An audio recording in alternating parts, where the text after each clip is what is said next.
All right, every developer has lived this pain. You've got a dozen APIs, each with its own docs, tokens, and versioning nightmares. You glue them together, it works until it doesn't. And when you try to connect an AI model like ChatGPT to your stack, you hit the wall.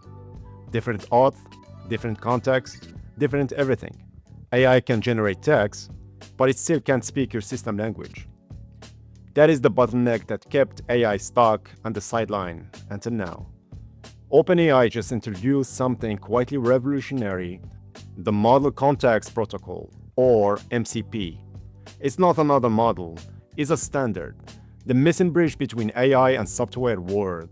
Think of MCP as HTTP for AI, a universal handshake that let any app, database, or API talk to models like ChatGPT without custom hacks or prompt spaghetti.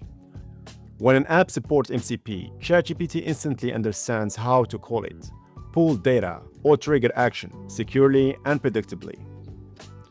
That is how the new ChatGPT apps work. Canva, Spotify, Booking.com all connected through MCP. Instead of separate plugins, everything runs inside ChatGPT interface. No redirects, no friction, just pure function. For developers, this means fewer integration headaches and faster builds. For business owners, it means you can finally automate across systems without hiring a full dev team.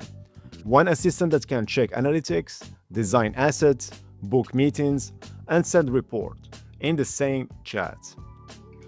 The bigger picture, MCP makes AI part the internet backbone. Just like REST turned website into services, MCP turns AI into infrastructure.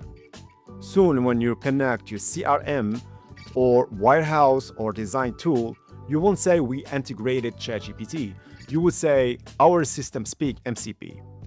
And once every platform speak the same protocol, building AI apps will be as normal as building a website. So next time someone talks about AI agents or ChatGPT apps, remember, they are all standing on MCP. It's how models finally get context and how intelligence connects to reality.